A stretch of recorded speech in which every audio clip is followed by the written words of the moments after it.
Hello everyone, মোৰ YouTube channel Study with Daisy লৈ আপোনালোক সকলোকে পুনৰবাৰ স্বাগতম জনাই আজিৰ ভিডিঅটো আৰম্ভ কৰিব ওলাইছো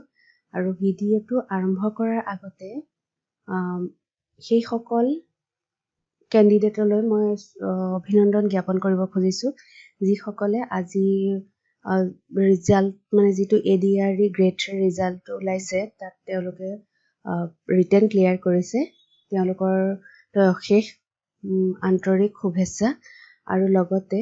নেক্সট ফেজ যেটো কম্পিউটাৰ স্কিল টেষ্ট হ'ব আৰু সেইখিনিৰ কাৰণে বেষ্ট উইচেছ থাকিল সকলোৱে ভালকৈ প্ৰিপাৰেচন কৰক আৰু যি সকলৰ ক্লিয়াৰ হোৱা নাই এই ফাৰ্স্ট পেজটো ক্লিয়াৰ কৰিব পৰা নাই তেওঁলোকেও হতাশ হ'ব নালাগে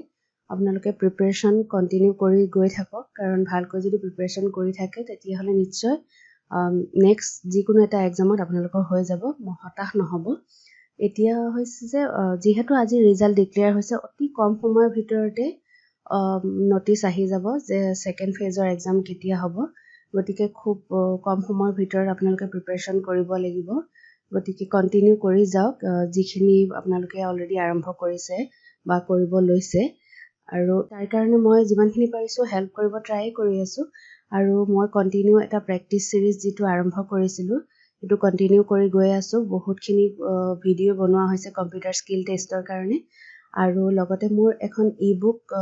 মই বনাইছিলো অল প্ৰিভিয়াস ইয়াৰ কোৱেশ্চন পেপাৰ যিবিলাক বিভিন্ন এক্সামত আহিছে বিভিন্ন মানে ডিপাৰ্টমেন্টৰ এক্সাম বিলাকত আৰু যি সকলে সেই ইবুকখন লৈছে তেওঁলোকে হয়তো অলৰেডি বহুতখিনি মানে প্ৰেক্টিস কৰিছে বা তেওঁলোকে ভিডিওবোৰ চাইছে লগতে প্ৰেক্টিসও কৰিব পাৰিছে আৰু যি সকলে লোৱা নাই তেওঁলোকক অনুৰোধ জনাইছো যে এই ইবুকখন যদি আপোনালোকে লয় তেতিয়া হলে নিশ্চয় বহুত হেল্প হ'ব 50 প্লাস কোৱেশ্চনস আছে এই মানে ইবুকখনত অল কোৱেশ্চনস মানে বিভিন্ন এক্সামত অলৰেডি আহিছে আৰু প্ৰত্যেকটো ভিডিওতে বেলেগ বেলেগ টাইপৰ কোৱেশ্চন আছে কাৰণ বেলেগ বেলেগ ডিপাৰ্টমেন্টৰ কোৱেশ্চন যেহেতু আৰু সেই কোৱেশ্চন বিলাকৰ লগত যিবিলাক মানে এডিশনাল ইনফৰমেশন থাকে সেইবিলাকো মই ডিসকাস কৰি গৈ আছো গতিকে ভিডিওটো স্কিপ নকৰাকৈ শেষলৈকে চাব আৰু মোৰ চেনেলটো যদি সাবস্ক্ৰাইব কৰা নাই প্লিজ সাবস্ক্ৰাইব কৰিব আৰু বেল আইকনটো প্ৰেছ কৰিবলৈ নাপাহৰিব অলৰেডি মাইক্ৰসফট পাৱাৰপইণ্টৰ বহুত কেইটা ভিডিও বনাইছো কিন্তু এই ভিডিওটো অলপ ডিফাৰেন্ট আগতকৈ কিয়নো এই আগতে মই এনেকা স্লাইডত কালাৰ ফিল কেনেকৈ কৰে বা এনিমেচন এফেক্ট কেনেকৈ দিয়ে সেইখিনি কৰা নাছিলো এতিয়া এই কোৱেশ্চনটোত আমি দেখা পাইছো যে এখন স্লাইড বনোৱা আছে আৰু এই এনেকুৱা ধৰণেৰে এখন আমি পাৱাৰপইণ্টত স্লাইড বনাব লাগিব যিখনত আমি এনেকৈ কালাৰ ফিল কৰিব লাগিব আৰু লগতে কি কি কন্ডিশন আছে সেইখিনি ইনষ্ট্ৰাকচনত দিয়া আছে আমি এবাৰ চাই লওঁ ফাৰ্স্ট কৈছে যে স্লাইড টাইপটো হ'ব লাগিব টাইটেল আৰু কন্টেন্ট মানে আমি থিম প্ৰথমে চুজ কৰিব লাগিব পাৱাৰপইণ্টত এনেকৈ মই স্লাইড এখন ৰেডি কৰি ৰাখিছো আৰু ইয়াতে আমি এতিয়া কি কৰিব লাগিব টাইটেল আৰু কন্টেন্ট হিচাপে আমি ল'ব লাগিব গতিকে টাইটেল আৰু কন্টেন্ট হিচাপে লবৰ কাৰণে আমি নিউ স্লাইডত যাব লাগিব দেন আমি টাইটেল আৰু কন্টেন্ট চুজ কৰিব লাগিব নেক্সট আহিলে টাইটেলটো লিখিব লাগিব কম্পিউটাৰ হাৰ্ডৱেৰ ফন্ট দিয়া আছে ক্যালিব্ৰি সাইজ 22 এফেক্ট বোল্ড এতিয়া আমি গৈ ইয়াতে সিলেক্ট কৰিব লাগিব নেক্সট আমি ইয়াতে যাব লাগিব ক্যালিব্ৰি চুজ কৰিলো ফন্টটো হ'ব লাগিব 22 দেন আমি লিখিব লাগিব টাইটেলটো কম্পিউটাৰ হাৰ্ডৱেৰ লিখিলো আৰু লিখা হোৱাৰ লগে লগে আমি এটো আৰু বোল্ড কৰিব লাগিব যেহেতু এফেক্টটো বোল্ড দিব কৈছে নেক্সট লিখিব লাগিব computer hardware is physical components of যিখিনি কন্টেন্টত লিখা আছে এটো কন্টেন্টৰ টেক্সট খিনি দিয়া আছে কম্পোনেন্ট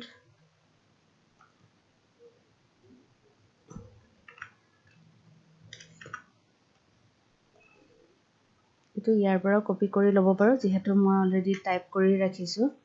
কন্টেন্টৰ পাৰ্টটোত গলো পেষ্ট কৰিলো কিন্তু ইয়াত এটা কথা মন কৰিবলগীয়া যে ফন্ট সাইজটো কিবা চেঞ্জ হৈছে নেকি হয় ইয়াত দিছে যে কন্টেন্ট ফন্ট সাইজ 20 আৰু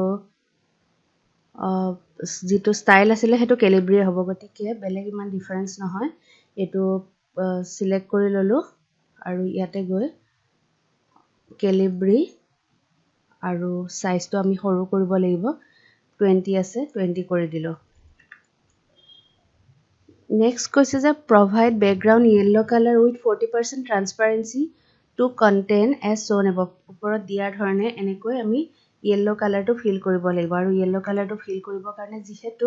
only content partত কৈছে content partত গৈ ক্লিক কৰিলো then right click কৰিলে ইয়াতে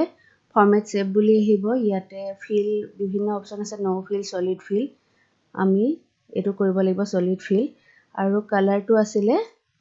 yellow ইয়াত আছে 0% transparency কিন্তু আমাক কৈছে যে transparency 40% কৰিব লাগে বুলি 40% কৰি দিলো এনে ধৰণেৰে আমি কোৱেশ্চনত যেনেকৈ আছে তেনেকুৱাকে আমি স্লাইডখন পালো লগতে আমি ট্ৰান্সপাৰেন্সিটো এবাৰ চেঞ্জ কৰিও চাব পাৰো এটো যদি আমি 100% বা 90 কৰি চাও 90 কৰিলে কেনেকুৱা হয় এনেকুৱা ধৰণেৰে আহিব আৰু যদি 100% ট্ৰান্সপাৰেন্ট হয় তেতিয়া হলে কেনেকুৱা হ'ব 100% ট্ৰান্সপাৰেন্ট কৰিলে এনেকুৱাকৈ আহি যাব কিন্তু আমাক লাগে 40% ট্ৰান্সপাৰেন্সি গতিকে 40% ট্ৰান্সপাৰেন্সি কৰিলো এতিয়া প্ৰায় কমপ্লিটে হৈ গৈছে লাষ্ট কি দিয়া আছে add footer in this slide mention current date and write GSSB আৰু এটো আমি footer ইয়াতে ইনসাৰ্ট কৰিব লাগিব আগৰ ভিডিওটো মই দেখুৱাইছো footer কেনেকৈ দিয়া হয় insert header footer option আহিব footerত লিখিব দিছে date আৰু GSSB footerটো আমি ইয়াতে লিখি দিও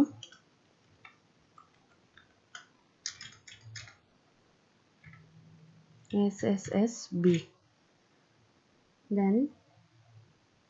apply কৰি দিলো apply কৰিলে এনেকৈ আমি চাই লওঁ এবাৰ ঠিকে আছে নে এটো ডেট আৰু লগতে এটো হৈছে ফুটাৰ আমি কমপ্লিট কৰিছো